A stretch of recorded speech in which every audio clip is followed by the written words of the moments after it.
Hello students, कैसे हैं आप सब लोग। उम्मीद करती हूँ सब अच्छे होंगे और स्वस्थ होंगे। मैं Meena Rana ICT virtual class में आपका स्वागत करती हूँ। स्टूडेंट्स, हम पढ़ रहे हैं क्लास 10 की हिंदी और यहाँ हम कर रहे थे बुद्ध का संक्षिप्त। तो प्रीवियस लेक्चर में हमने देखा कि किस तरह से बुद्ध अपना राजपाट छोड़ करके, घर बार सब कुछ छोड़ करके वन की ओर वो जाते हैं छंदक और कंथक के साथ। इधर छंदक और कंथक जो है वापस अपने राज्य में आ जाते हैं कपिलवस्तु में। अब आश्रम में वो निकल जाते हैं बुद्ध यानी कि सिद्धार्थ। इधर कपिलवस्तु में क्या स्थिति है, वहां पर क्या जो है, यहाँ पर छंदक और कंथक के आने पर क्या स्थिति होती है, उसको हम आज की क्लास में पढ़ेंगे। तो आज का हमारा टॉपिक है अंतःपुर विलाप। तो अंतःपुर में किस प्रकार से सिद्धार्थ के जाने पर विलाप हुआ, ये हम आज की क्लास में पढ़ेंगे। तो अपने स्वामी के तपोवन जाने के बाद अश्व जो था यानी कि जो घोड़ा था, रक्षक छंदक था यानी घोड़े का रक्षक, घुड़सवार करवाने वाला। तो वो जो छंदक था वो धीरे धीरे अपने घोड़े के साथ कपिलवस्तु की ओर जाने लगा। तो इधर जब सिद्धार्थ वहां से निकल गए आगे आश्रम की तरफ, तो जो अश्व का रक्षक था छंदक नाम का, वो अपने स्वामी के विलाप में धीरे धीरे अपने घोड़े के साथ कपिलवस्तु की ओर जाने लगा। स्वामी के विरह में वह अत्यंत व्याकुल था। अपने स्वामी के विरह में वो बहुत ही व्याकुल था। अश्रु थम नहीं रहे थे और जाते समय जिस मार्ग को उसने केवल एक रात में पूरा किया था, उसी मार्ग को अब पूरा करने में उसे 8 दिन लग गए। जरा सोचिए, जिस मार्ग को उसने एक रात में तय किया था, उसकी गति अब इतनी धीरे हो गई थी कि उसी मार्ग को उसने पूरे 8 दिन में तय किया। यद्यपि जो घोड़ा था कंथक वो चल रहा था, पूर्ववत अलंकृत भी था। तो जो कंथक था घोड़ा वो चल रहा था और जैसे पहले वो अलंकृत था यानी कि वो जो है बड़ा सजा हुआ था, तो वो जो है वैसा ही था। फिर भी शोक भाव के कारण वह अत्यंत मलिन और निस्तेज लग रहा था। तो जो घोड़ा इतनी तेज चला कि एक रात में उसने इतना बड़ा जो सफर है वो तय किया, अब वही मार्ग वो 8 दिन में तय कर रहा है। वो पहले की तरह अलंकृत तो था, लेकिन उसका जो भाव थे उसके, वो अत्यंत मलिन थे, वो निस्तेज लग रहा था, मानो कि उसका तेज खत्म हो गया हो। जब से उसके स्वामी तपोवन गए, तब से घोड़े ने न घास खाई और ना ही पानी पिया, यानी कि इतना वियोग उस घोड़े को भी हो गया था।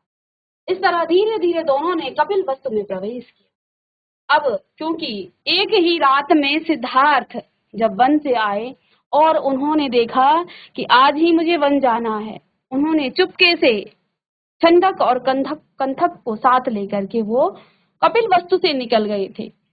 लेकिन 8 दिन बाद जब वो वापस आते हैं, यहाँ अंतःपुर की क्या स्थिति है उसके बारे में यहाँ पर बताया गया। कपिलवस्तु के वन, उपवन, जलाशय आदि सब कुछ जो है कुमार के विरह में अरण्य के समान दिख रहे थे। कपिलवस्तु के जो लोग थे, वहां के जो वन थे, उपवन थे, जो बगीचे हैं, जलाशय हैं आदि सब कुछ कुमार के विरह में जैसे क्या दिख रहे थे, विरह में दिख रहे के समान दिख रहे थे। राजकुमार के बिना दोनों के अरण्य के समान लग रहे थे। दोनों के बिना, राजकुमार के बिना दोनों के लौटने पर, अब इधर छंदक और कंथक लौटे लेकिन उनके साथ राजकुमार नहीं थे। तो वो बिना राजकुमार के जब उस नगर में पहुंचे, तो नगर वासियों ने वैसे ही आंसू बहाए जैसे प्राचीन काल में राम के बिना उनके रथ को देखकर अयोध्या वासियों ने आंसू बहाए। ऐसा लग रहा था कि पुनः जैसे राम से वियोग हो गया होगा कपिलवस्तु के लोगों का। तो ऐसे ही लोगों ने आंसू बहाए जैसे जब राम वन गए और वन जाने के बाद अयोध्या के वासियों ने देखा कि राम वापस नहीं आए, ऐसे ही कपिलवस्तु के लोगों ने भी आंसू बहाए थे। लोगों को उन पर खींच आ रही थी और वे कह रहे थे, पूरे नगर और राष्ट्र को आनंद देने वाले राजकुमार को तुम कहाँ छोड़ आए। तो छंदक यही कहता रहा कि मैंने राजकुमार को नहीं छोड़ा, वरन वे मुझे निर्जन वन में रोता हुआ छोड़कर चले गए। तो छंदक ने क्या कहा कि मैंने राजकुमार को नहीं छोड़ा है, बल्कि उन्होंने ही मुझे एक निर्जन वन में छोड़ दिया और वो मुझे वहां छोड़ करके चले गए। तो छंदक सबसे यही बातें कहता रहा। ठीक है। तो छंदक की बातें सुनकर नागरिक कहते, तुमने उन्हें किस वन में छोड़ा है, हम सब वहीं जाएंगे, क्योंकि उनके बिना यह नगर तो वन के समान हो गया है। तो सभी का एक ही प्रश्न था कि तुमने राजकुमार को किस वन में छोड़ा है, हम सभी वहीं जाएंगे और उनको वापस लेकर आएंगे, क्योंकि उनके बिना ये जो नगर है वो वन के समान हो गया है। नगर की जो स्त्रियां थी अपने घरों के झरोखों से झांक रही थी, वे राजकुमार के बिना घोड़े को देखकर रोने लगी। अश्रुपूर्ण नेत्रों के साथ कंठक ने जब राजमहल में प्रवेश किया, तो आर्त स्वर में हिनहिनाने उसने अपना दुख प्रकट किया। हिनहिनाकर उसने क्या किया, अपना दुख प्रकट किया। जो घोड़ा कंठक था वो जो है अपने जहां उसका रहने का उसने प्रवेश किया, जब उसने राजमहल का ही वो घर घोड़ा था, तो जब उसने उस राजमहल में प्रवेश किया तो उसने एक आर्त स्वर में हिनहिनाना शुरू किया। उसने अपना दुख प्रकट किया। उसकी हिनहिनाहट सुनकर राजमहल के सभी पक्षी और घोड़े आर्तनाद करने लगे। सभी वहां के पक्षी जो है आर्तनाद, एक जो है दुख, सभी जो है दुखी हो गए थे। इस कोलाहल को सुन लोगों को लगा जैसे राजकुमार लौट आए। अब क्या हुआ, जब ये घोड़ा उस राजमहल के अंदर गया तो वो जो है एक आर्त ध्वनि में हिनहिनाने लगा। इस घोड़े की आर्त ध्वनि को सुनकर वहां के जो पशु पक्षी थे वो सब जो हैं वहां आए और उन्होंने देखा कि राजकुमार नहीं है। तो सभी जो हैं इसी तरह इसी स्वर में जो है कोलाहल उन्होंने मचा दिया। इस कोलाहल को सुनकर लोगों को लगा जैसे राजकुमार लौट आए। अब वहां के जो नगरवासी थे उन सबको लगा कि जैसे ये जो पशु पक्षी हैं, ये जो हल्ला कर रहे हैं, जो ये इस प्रकार का स्वर हो रहा है, हो सकता है राजकुमार वापस आ गए हैं। ठीक है। जिस स्थिति में वे थे उसी स्थिति में बाहर आ गए और उन्हें लगा राजकुमार आ गए, तो जो जैसी स्थिति में था वैसी ही स्थिति में वो वहां आ गए, बाहर आ गए। परंतु जब उन्हें ज्ञात हुआ कि राजकुमार नहीं आए हैं तो सभी दुखी हो गए और रोने लगे। रानी गौतमी बिलख बिलख कर रोने लगी। उनकी रानी गौतमी को जब पता चला कि राजकुमार नहीं आए हैं, वो वन में ही कहीं उन्हें छोड़कर चले गए हैं, तो वो भी बिलख बिलख कर रोने लगी।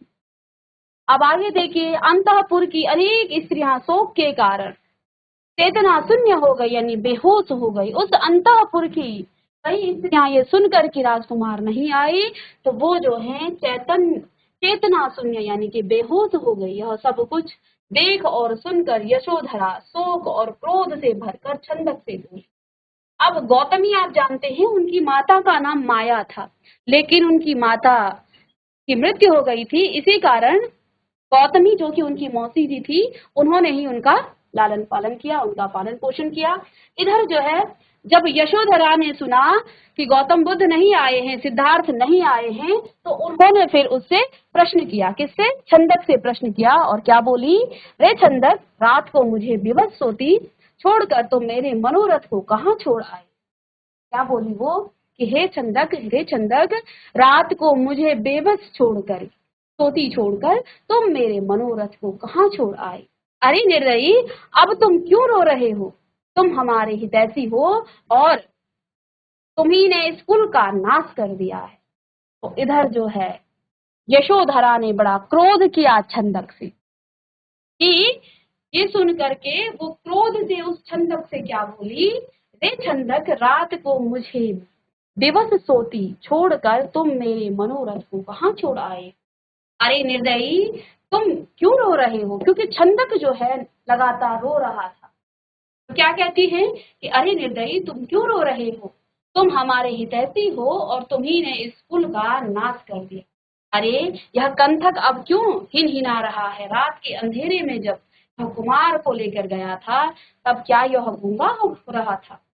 तो जैसा कि हमने प्रीवियस लेक्चर में पढ़ा कि जब सिद्धार्थ ने कंथक पर बैठे तो उसने जो है, क्योंकि जब घोड़ा दौड़ता है तो उसके खुरों के भी स्वर जो है बहुत तीव्र होते हैं, और इतनी तीव्र गति से वो गया, लेकिन उस राजमहल से वो बड़े शांत स्वर में गया। इसलिए जो है यशोधरा उनसे प्रश्न कर रही है कि अब तुम क्यों रो रहे हो, क्योंकि तुम ही राजकुमार को इस राजमहल से ले गई हो, तुमने हमारे कुल का नाश कर दिया है। अब इस घोड़े से भी प्रश्न कर रही हैं कि यह कंधक अब क्यों हिनहिना रहा है रात के अंधेरे में। जब रात में अंधेरा हो रहा था, यह कुमार को ले गया, तब यह गूंगा हो गया था, तब क्यों नहीं ये हिनहिनाया जो अब छोड़ कर आया है और अब यहाँ पर शोक प्रकट कर रहा है। तो यशोधरा ने कंधक और छंतक को बड़ा क्रोध किया कि तुमने ना तो हमें बताया और ना ही कोई शोर किया। अब तुम बड़ा हमारे राज्य का बड़े हितैषी बने हुए हो, तुमने उस समय हम लोगों को विवश छोड़ दिया और तुम राजकुमार को यहाँ से वन छोड़ आए। यशोधरा के वचन सुनकर कंधक और भी रोने लगा। फिर जैसे तैसे अपने आप को उसने संभाल कर बोला, हे देवी, आप कंधक की निंदा न करें और ना ही मुझे दोष दे, क्योंकि हम उस रात विवश थे। राजा के आदेश को जानते हुए भी मैं किसी दैवी प्रेरणा से घोड़ा ले आया और बिना थके रात भर उसके पीछे चलता। घोड़े के चलने पर भी उसके खुरों से किसी तरह की ध्वनि नहीं हुई। तो इधर जो है उस छंदक नाम के अश्व रक्षक ने क्या कहा कि हे देवी, वो पहले तो बहुत ज्यादा रोया क्योंकि उसे ही दोष दिया जा रहा था, लेकिन इसमें उसका कोई दोष नहीं था। उसने क्या कहा कि हे देवी, आप कंठक की निंदा न करें और ना ही मुझे दोष दें। वो कहता है क्योंकि हम उस रात विवश थे। किस तरह से विवश थे? कहता है राजा के आदेश को जानते हुए भी, क्योंकि राजा ने उन्हें आदेश दिया था, ऐसा किसी कार्य को करने से मना किया था। कहता है कि हमें राजा ने भी आदेश दिया था, तो राजा के आदेश को जानते हुए भी मैं किसी दैवीय प्रेरणा से क्या था, घोड़ा ले आया। यानी कि मुझे कहीं ना कहीं किसी दैवीय शक्ति ने मुझे ये आदेश दिया है, मैं अपने वश में नहीं था। इस प्रकार से वो कह रहा है यशोधरा से कि आप हम पर क्रोध न करें, मुझे आपसे पहले राजा का भी आदेश था, लेकिन पता नहीं मुझे क्या हुआ, किसी दैवीय प्रेरणा मुझे मिली और मैं उस घोड़े को लेकर, क्या कहता है, प्रेरणा से घोड़ा ले आया और बिना थके रात भर उसके पीछे। घोड़े के चलने पर भी उसके खुरों के किसी तरह की ध्वनि नहीं हुई। तो यहाँ छंदक बताता है कि हे देवी, इसमें किसी दैवीय शक्ति का जो है समावेश था, इसीलिए जो है ऐसा हुआ है। मैं नहीं चाहता था कि मैं राजा की आज्ञा का जो है अनुपालन करूं, यानी कि राजा की आज्ञा का विद्रोह करूं, लेकिन फिर भी मुझे पता नहीं किसी दैवीय शक्ति का जो है आदेश हुआ और मैं बिना ना चाहते हुए भी राजा के पीछे, इस घोड़े के पीछे पीछे में चलता रहा।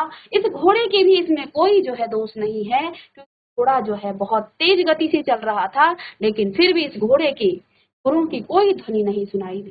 राजभवन और नगर के सभी द्वार अपने आप खुल गए। तो यहाँ छंदक ने बताया कि ये तो कोई दैवीय शक्ति थी। यहाँ राजकुमार जब यहाँ से गए तो राजभवन और नगर के सभी द्वार अपने आप खुल गए और सभी प्रहरी सो गए। इस सब को कोई दैवीय इस सब को कोई दैवीय विधान ही मानना चाहिए। छंदक ने बताया कि राजभवन के जितने द्वार थे वो स्वतः ही खुल गए। वहां के जितने प्रहरी थी, क्योंकि किसी राजमहल को ऐसे ही नहीं छोड़ा जा सकता है, राजमहल में आप बिना जो द्वारपाल है उसकी जो है उसके सामने ही जा सकते हो, लेकिन वहां सबको नींद आ गई। जैसे कृष्ण जब द्वारिका से मथुरा गए थे, यशोदा के पास गए थे जब, तब जो है सभी प्रहरी सो गए थे, सभी बंधन स्वतः ही खुल गए थे। ऐसा ही कुछ सिद्धार्थ के साथ भी हुआ था। ऐसा छंदक बता रहा है किसको? यशोधरा को, सिद्धार्थ की पत्नी को। ठीक है, तो उन्होंने क्या कहा कि ये जो है किसी दैवीय शक्ति का प्रमाण है। ऐसा होना संभव नहीं है कि घोड़ा चल रहा हो और उसके पांव की जो ध्वनि है वो न सुनाई दे। ऐसा होना जो है मुश्किल है। राजभवन के द्वार स्वतः ही सभी खुल गए, ये किसी दैवीय शक्ति का जो है इसमें हाथ है। तभी तो राजकुमार ने अपना मुकुट जो है उतार कर फेंका और बताते हैं आगे। तो राजकुमार ने अपना मुकुट उतार कर फेंका और वस्त्र धारण के लिए कासाय वस्त्र धारण कर लिए। एक तपस्वी की तरह उन्होंने जो है वस्त्र धारण कर लिए। हे देवी, इस सब के पीछे न मेरी इच्छा थी न घोड़े की, लगता है यह सब कुछ दैवीय प्रेरणा से ही। अब छंदक ने ना जो है अपनी तरफ से जो है एक तरफ से कहते हैं ना सफाई दी कि मैंने कोई मेरा दोस्त नहीं है, मैं नहीं चाहता था कि राजकुमार इस महल से जाएं, लेकिन न जाने मुझे उस रात क्या हुआ, मैं स्वतः ही राजकुमार के पीछे पीछे चला गया और इस घोड़े को लेकर आ गया राजकुमार। इस घोड़े की भी कोई कोई दोष नहीं है इसमें, क्योंकि यह बहुत तीव्र गति से चल रहा था और इसके खुरों की जो ध्वनि है वो किसी को भी नहीं सुनाई। खंडक के मुख से कुमार के जाने की यह अद्भुत कथा सुनकर अंतःपुर की सभी स्त्रियां विषाद से भर गई और फूट फूट कर रोने लगी। मौसी गौतमी विलक विलक कर रो रही थी और बार बार मूर्छित हो जाती थी। यशोधरा रो रो कर कहती थी कि मैं ही अभागिन हूँ, तभी तो मुझे छोड़कर गए हैं। मेरी न स्वर्ग प्राप्ति की इच्छा है न कोई और, मैं तो बस यही चाहती हूँ कि वे मुझे इस लोक में या परलोक में किसी प्रकार भूले नहीं। हाय, उस मनस्वी का रूप ही सुकुमार था, उसका हृदय तो अत्यंत कठोर और निर्दय था। तो इधर जो है यशोधरा विलाप कर रही है कि इन सब में मैं ही अभागिन रह गई। कहती है मेरी कोई इच्छा नहीं थी। वो बार बार मूर्छित हो जाती थी और रो रो कर क्या कह रही थी कि मैं ही अभागिन हूँ, तभी तो वो मुझे छोड़कर गए हैं। मेरी न स्वर्ग प्राप्ति की इच्छा थी और न कोई और, मैं तो बस यही चाहती थी कि वे मुझे इस लोक या परलोक में किसी प्रकार भूले नहीं। हाय, उस मनस्वी का रूप ही सुकुमार था। अब दोष भी दे रही है कि जो वो मनुष्य था उसका रूप ही सुकुमार था, उसका सुख देने वाला रूप था, उसका मन तो उसका हृदय तो अत्यंत कठोर और निर्दय था, क्योंकि तभी तो वे अपने बाल पुत्र को छोड़कर चले। उनका एक पुत्र भी है राहुल, उसे छोड़कर भी वो चले गए हैं राजकुमार। तो कहती है यशोधरा कि उनका रूप ही जो है सुंदर लगने वाला था, उनका हृदय बड़ा कठोर था, बड़ा निर्दय था, तभी तो वो अपने पुत्र को छोड़कर चले गए हैं। मेरा हृदय अवश्य ही पत्थर या लोहे का बना है, कभी तो फट नहीं रहा है। इस तरह विलाप करते करते यशोदा मूर्छित हो गई और अंतःपुर की अन्य स्त्रियां भी बिलख बिलख कर रोने। तो यहाँ जो है यशोधरा विलाप कर रही कि उन्होंने हमें छोड़ दिया है, उनका मन जो है अत्यंत कठोर रहा होगा। मुझे लगता था कि वो जितने सुकुमार बाहर से दिखते अंदर से भी उनकी दया है, लेकिन वो जो हैं बड़े निर्दयी हैं। उन्होंने अपने बाल पुत्र को यहाँ छोड़ दिया और स्वयं वो वन में चले गए। इस प्रकार से यशोधरा विलाप करती हुई बार बार मूर्छित हो रही थी और उस अंतःपुर की अन्य स्त्रियां थी वो भी बिलख बिलख कर रो रही थी। पुत्र को प्राप्त करने के लिए राजा सुद्धोधन देव मंदिर में हवन आदि अनुष्ठान कर रहे थे, परंतु जब उन्होंने सुना कि छंदक और कंथक लौट आए हैं और कुमार ने संन्यास ग्रहण कर लिया है, तो वे व्याकुल होकर पृथ्वी पर गिर। इधर राजा शुद्धोधन को पता था कि एक दिन राजा, क्योंकि पहले ही असित मुनि ने ये भविष्यवाणी कर दी थी, इसलिए वो चाहते थे कि उनका पुत्र जो है राज्य में रहे, राजभोग करे, राजा वो राज्य करे, लेकिन ऐसा नहीं हुआ। वो पुत्र को प्राप्त करने के लिए, क्योंकि पुत्र उनका दिखा नहीं कुछ दिन से, वो तो चले गए थे और छंदक और कंथक को लगभग 8 दिन लग गए थे आते आते, तो इसलिए वो देव मंदिर में हवन आदि अनुष्ठान कर रहे थे। परंतु जब उन्होंने सुना कि छंदक और कंथक लौट आए हैं और कुमार ने संन्यास कर लिया, तो वे व्याकुल होकर पृथ्वी पर गिर पड़े। राजा शुद्धोधन रो रो कर कहने लगे, मुझे आज दशरथ से ईर्ष्या हो रही है, जो अपने पुत्र राम के बन जाने पर तत्काल स्वर्ग चले गए। हे भद्र, मुझे वह आश्रम बताओ जहाँ मुझे जलांजलि देने वाले मेरे पुत्र को तुम छोड़ आए हो। इस तरह से राजा पुत्र के वियोग के कारण अपना धैर्य खो बैठे। जैसे राम के वियोग में दशरथ रोने रोते रोते चेतना शून्य हो गए थे, वैसे ही चेतना शून्य होकर राजा को इस प्रकार व्याकुल देख राजा के शास्त्रज्ञ पुरोहित और गुणवान मंत्रीगण उनका उपचार करने लगे। उन्होंने राजा को समझाया और कहा, हे नरवीर, आप शोक छोड़िए, धैर्य धारण कीजिए आप असित मुनि की भविष्यवाणी याद कीजिए। उन्होंने कहा था, इस कुमार को न स्वर्ग रोक सकता है न चक्रवर्ती राज्य। फिर भी हमें फिर भी हमें प्रयत्न करना चाहिए। आप आज्ञा दीजिए, आप कहें तो हम वहां जाएं जहां राजकुमार गए हैं, उन्हें समझाएं और बुझा लाएं। राजपुरोहितों और मंत्रियों की बातें सुन राजा ने तुरंत उन्हें जाने की आज्ञा दी और कहा कि शावक के लिए उत्सुक पक्षी की तरह अपने पुत्र के लिए मेरा हृदय छटपटा रहा है। आप लोग शीघ्र जाइए और मेरे पुत्र को ले आइए। राजा की आज्ञा प्राप्त कर राजपुरोहित और मंत्रीगण राजकुमार की शीघ्र ही नगर से वो निकल गए। राजकुमार की खोज में जो है अब वहां के जो मंत्रीगण थे वो वहां से निकल गए। तो राजा सुद्धोधन की आज्ञा पाकर जो राजपुरोहित थे और राजमंत्री थे दोनों शीघ्र वन की तरफ, जहाँ छंदक और कंधक राजकुमार सिद्धार्थ को छुड़ा। कुछ समय बाद वे भार्गव आश्रम के पास पहुंचे। उन्होंने वहां अपना राजसी भेष त्याग दिया और सामान्य नागरिक के रूप में आश्रम में प्रवेश किया। अंदर जाकर उन्होंने आचार्य की अभ्यर्थना की और अपने आने का प्रायोजन बताया।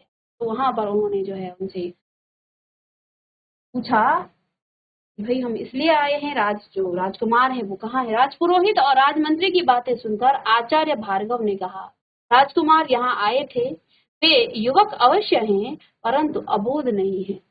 वे यहाँ कुछ समय रहे थे परंतु बाद में मोक्ष की खोज में अराड़ मुनि के आश्रम में चले गए। आचार्य की बातें सुनकर राजपुरोहित और मंत्री ने उनसे आज्ञा ली और पुनः वे राजकुमार की खोज में आगे निकल गए। तो भार्गव ऋषि के आश्रम में रहे थे सिद्धार्थ पहले, लेकिन वहां उन्होंने सभी जो ऋषि मुनि हैं, जो तपस्वी हैं, उनसे उनका कारण पूछा था कि आप तपस्या क्यों कर रहे हैं। किसी ने बताया कि हम जो है हवा में इस प्रकार की योग साधना करते हैं, कोई जो है सर्पों के बिल में, मतलब कठिन से कठिन वो क्या कर रहे थे, वहां तपस्या कर रहे थे, लेकिन सबका लक्ष्य था स्वर्ग प्राप्ति। तो सिद्धार्थ को ये बात जची नहीं, क्योंकि उन्हें मोक्ष प्राप्ति के लिए जो है तपस्या करनी थी, ज्ञान प्राप्त करना, इसलिए जो है वहां से चले गए थे। तो किसी विद्वान ब्राह्मण ने उन्हें कहा कि वो अराड़ मुनि के आश्रम में जाए, वहां से उन्हें जो है मार्गदर्शन मिलेगा। इसलिए राजपुरोहित और राजमंत्री भी अब आगे निकल। रास्ते में उन्होंने एक वृक्ष के नीचे कुमार को बैठे देखा। तो इधर जैसे ही वो आगे निकले तो उन्होंने एक वृक्ष के नीचे कुमार को बैठे देखा। लगता था कि कुमार ने कई दिनों से स्नान नहीं किया है, फिर भी उनका शरीर वैसे ही चमक रहा जैसे कि बादलों के बीच सूर्य चमक रहा। कुमार को देखते ही दोनों रथ से उतरे और जैसे वनवासी राम को मनाने वामदेव और वशिष्ठ चित्रकूट गए थे, वैसे ही दोनों कुमार को मनाने वहां गए। पुरोहित और मंत्री ने कुमार के पुरोहितों और मंत्री की अभ्यर्थना की। दोनों कुमार की आज्ञा प्राप्त करके उनके पास बैठे, वृक्ष के नीचे बैठे। कुमार को पुरोहित ने समझाया, हे कुमार, आपके वियोग से दुखी राजा ने जो कहा उसे पहले आप सुनिए। धर्म की प्राप्ति आपकी आस्था और आपके भविष्य को मैं जानता हूँ। धर्म के प्रति आपकी आस्था। तो यहाँ जो राजपुरोहित गए हुए थे उन्होंने क्या कहा कि हे कुमार, आपके वियोग से आपके जो पिता है राजा, उन्होंने हमसे जो कहा है आप पहले उसको सुनिए। धर्म के प्रति आपकी आस्था और आपके भविष्य को मैं जानता हूँ। राजपुरोहित ने कहा कि आप धर्म के प्रति कितनी आस्था रखते हैं और आपके भविष्य को तक मैं जानता हूँ, परंतु आपने असमय ही वन का आश्रय लिया है। पुरोहित उन्हें समझा रहे हैं कि अभी समय नहीं हुआ है, मैं आपका भविष्य जानता हूँ और मैं ये भी जानता हूँ कि आपके धर्म के प्रति कितनी आस्था है, आपका भविष्य भी मैं जानता हूँ। लेकिन आपने क्या कर दिया है, आपने समय से पहले ही वन का जो है चयन किया है, उसके कारण मैं शोक की आग में जल रहा हूँ। इसलिए मेरे प्राणों की रक्षा के लिए आपको घर लौट आना चाहिए। जैसे वायु मेघ को उड़ा देता है, सूर्य जल को सुखा देता है। ये मुनि कह रहे हैं सुद्धोधन राजा की बातें, कि वो कहते हैं कि आप घर आइए, घर लौट जाइए, मैं आग में जल रहा हूँ, ऐसा राजा कह रहे हैं। जैसे वायु मेघ को उड़ा देता है, सूर्य जल को सुखा देता है और अग्नि घास को जला देती है, वैसे ही शोक मुझे जला रहा है। अतः आप घर लौट चलिए और राज सुख भोगिए। समय आने पर बन जा सकते हैं, अभी तो लौट चलिए। मुझे मरणासन की अपेक्षा आपको नहीं करनी चाहिए, क्योंकि जीवों पर दया ही सभी धर्मों का मूल है। पुरोहित ने आगे कहा, देखिए, धर्म के लिए वन जाना अनिवार्य नहीं है। सभी प्रकार के सुख भोगते हुए भी अनेक गृहस्थ राजाओं ने मोक्ष प्राप्त किया है। ध्रुव के अनुज बलि और वज्रबाहु, विदेहराज, जनक और राम ऐसे ही राजा थे। तो इधर जो है वो पुरोहित समझा रहे हैं कि आपका जो है धर्म के लिए वन जाना अनिवार्य नहीं है। ऐसा नहीं है कि आप धर्म की रक्षा वन जाकर ही कर सकते। अनेक ऐसे गृहस्थी हैं जिन्होंने अपने राजपाट के साथ धर्म की रक्षा की है, जैसे ध्रुव के अनुज बलि ने, वज्रबाहु ने, विदेहराज जनक ने और राम ऐसे ही राजा थे। इसलिए आप भी इन्हीं की तरह ज्ञान और राज लक्ष्मी दोनों का सुख एक साथ भोगिए। मेरी तो यही इच्छा है कि मैं आपको राज्याभिषेक करूं, ये राजा के शब्द हैं, और स्वयं सहर्ष वन को चला जाऊं। राजा शुद्धोधन कह रहे हैं कि मेरी ये इच्छा है कि मैं आपका राज्याभिषेक करूं और मैं स्वयं वन चला जाऊं। हे कुमार, राजा के अश्रुसिक्त वचनों को सुनकर आपको राजा के स्नेह को मान देना चाहिए। जैसे भृगुपुत्र परशुराम राम ने, दशरथ पुत्र राम ने तथा गंगा पुत्र भीष्म पितामह ने अपने पिता की आज्ञा मानी थी, वैसे ही आपको भी अपने पिता की आज्ञा माननी चाहिए। यहाँ राज पुरोहित उन्हें समझा रहे हैं कि इससे पहले आपके पिता की यही आज्ञा है कि आप घर आइए, राजभवन में आइए, आपका राज्याभिषेक किया जाएगा, आप जो है अपना राज्य भी भोगिए, धर्म की रक्षा भी कीजिए। अनेक उदाहरणों के साथ यहाँ पर राज पुरोहितों ने उन्हें समझाया। कहते हैं, जैसे भृगुपुत्र परशुराम ने अपने पिता की आज्ञा का पालन किया है, दशरथ पुत्र राम ने अपनी पिता का आज्ञा का पालन किया है, जैसे गंगा पुत्र भीष्म ने पितामह ने अपने पिता की आज्ञा मानी थी, वैसे ही आपको भी अपने पिता की आज्ञा माननी चाहिए। ऐसा वो पुरोहित राजकुमार सिद्धार्थ को समझा रहे हैं। अब आपका पोषण करने वाली माता अभी जीवित हैं, पर वे उसी तरह निरंतर कंदन कंदन करती रहती है, यानी कि वो दुखी है, जैसे आपने अपने बछड़े के न रहने पर गाय रोती रहती। हंस से विमुक्त हंसनी की तरह व्याकुल अपनी पत्नी को आप जो है सनाथ कीजिए, वो अनाथ हो चुकी है। अबोध पुत्र को अपना प्यार दीजिए। नगर और अंतःपुर के सभी लोग शोकाकुल हैं, अपने दर्शन से उनका जो शोक है, उनका जो दुख है, उसे दूर कीजिए। तो इस तरह से जो है राज पुरोहित उन्हें समझा रहे हैं, राजकुमार को उस वृक्ष के नीचे बैठे उस सुकुमार को वो समझा रहे हैं कि आप इस वन को छोड़िए और राजमहल की तरफ चलिए। ठीक है, तो अब हम नेक्स्ट आगे क्लास में पढ़ेंगे कि राजकुमार सिद्धार्थ का क्या उत्तर रहता है, क्या वो उत्तर देते हैं, क्या वो घर जाते हैं, अपने राजभवन में जाते हैं या फिर वन में ही रहते हैं। तो मिलते हैं नेक्स्ट लेक्चर में, तब तक के लिए थैंक यू।